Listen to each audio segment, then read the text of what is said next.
Bien, amigos de Wadi TV, Reflejo Universitario continúa en esta cobertura de la Filey 2016 y estamos sumamente contentos y agradecidos por poder platicar con Juan Villoro, ni más ni menos el protagonista de esta historia. Hola, en una buena parte.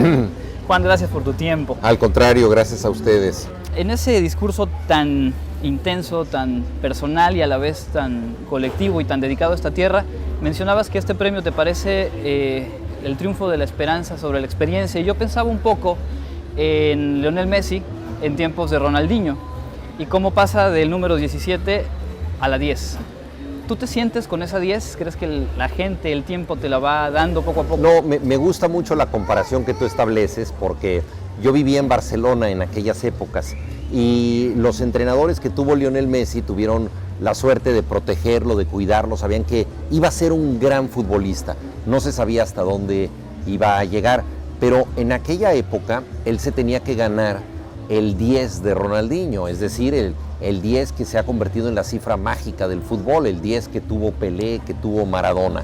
Y yo me siento así con este premio, porque no me puedo comparar con escritores que ya tienen una obra cumplida, como Fernando del Paso, Elena Poniatowska o el mismo José Emilio Pacheco, ¿no? Entonces a mí me parece que esto es un premio en donde yo tengo que demostrar esta confianza que se ha depositado en mí, y tengo que merecerla con obras futuras. Seguro. Sobre José Emilio, justo mencionabas, también haciendo alusión a su perfil y su compromiso siempre con lo que pasa en el país, que a veces aprendemos geografía a partir de las tragedias. En medio de este horror, del que también decías la literatura nos salva un tanto, ¿qué es lo que más te preocupa? ¿En dónde pondrías tú los acentos de los problemas que hay que atender en el país? ¿Y en qué otros lugares encuentras el optimismo y esa misma esperanza para seguir adelante? No, la situación mexicana es tan dramática que nos enteramos de que existe un lugar llamado Ayotzinapa cuando secuestran a 43 muchachos que estudiaban en la Normal Isidro Burgos, o sabemos que existe un lugar llamado Tlatlaya cuando hay una matanza. Yo creo que uno de los grandes problemas de México es la impunidad rampante que tenemos. Es una sociedad sin ley, es una sociedad donde incluso quienes deberían impartir justicia están al margen de ella. Es difícil encontrar tiempos peores en México, y no solamente por lo que está pasando, sino por la falta de expectativas. Yo creo que una de las grandes tragedias que puede tener un país es la pérdida de ilusiones de cambio. Durante mucho tiempo México fue una sociedad atrasada, conservadora, rezagada, pero mi generación, por ejemplo, confiaba en que las cosas cambiarían. Se estaban fraguando esperanzas de cambio.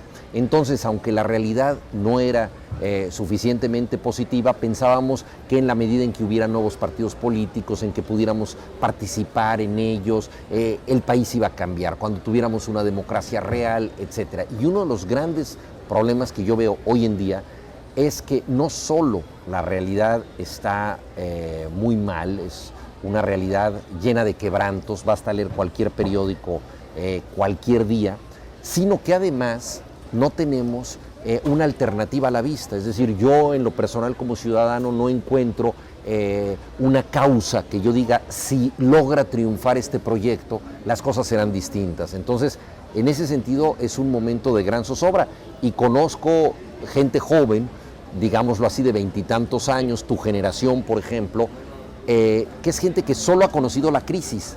Es decir, no ha habido una época de gran optimismo que luego fue derrotada, sino que lo único que han conocido es un México en crisis, y muchos mexicanos que se quieren ir del país, no solo los paisanos que van a trabajar al extranjero, sino gente que quiere hacer un proyecto y una vida en un país que les parece mejor que el nuestro, y es muy grave esto.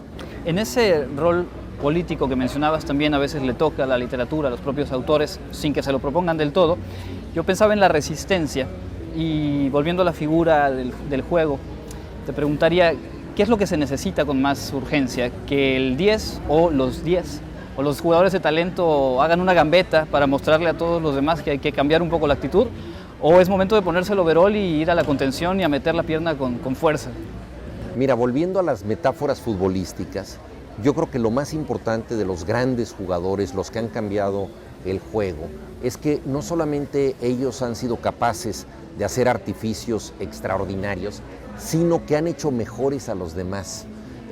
Maradona jugó en México en el Mundial de 1986 con un equipo bastante discreto, incluso podríamos decir que era mediocre, y sin embargo esos jugadores arropados por Maradona, sabiendo que él podría hacer toda clase de prodigios, dieron un extra. Y eso es lo más sorprendente que puede hacer un grandísimo jugador, que no solamente él transforma el juego, sino que hace mejores a los demás.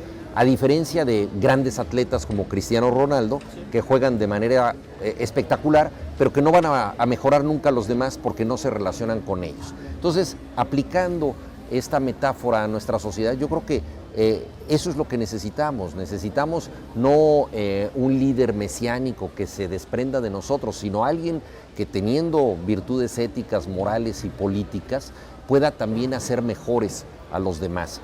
Eso nos está faltando. Ahora, tenemos que construir nosotros la alternativa. No es una cuestión de decir vamos a esperar que un partido político tenga un líder preclaro que nos venga a iluminar.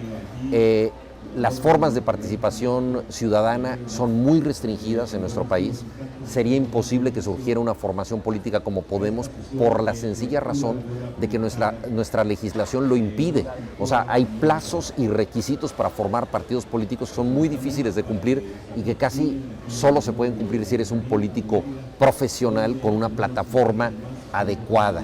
Entonces, tenemos que cambiar eso, las formas de acceso a la política, las formas de participación, crear un frente cívico que cambie las reglas del juego para que después pueda haber alternativas. Ahora, esto se dice muy fácil, pero ¿cómo aglutinar el descontento? ¿Cómo hacer que esta república de la indignación que se manifestó con Ayotzinapa pueda construir un proyecto? Ese es uno de nuestros grandes desafíos. Sin duda lo es. Permíteme hacer una pausa en este momento. Vamos a regresar un poco más para charlar con Juan Villoro y me gustaría anticiparte que nos cuentes un poco de algo que Jorge Fernández divulgó en su discurso, algún Volkswagen que te robaron y tenía una playera por ahí particular.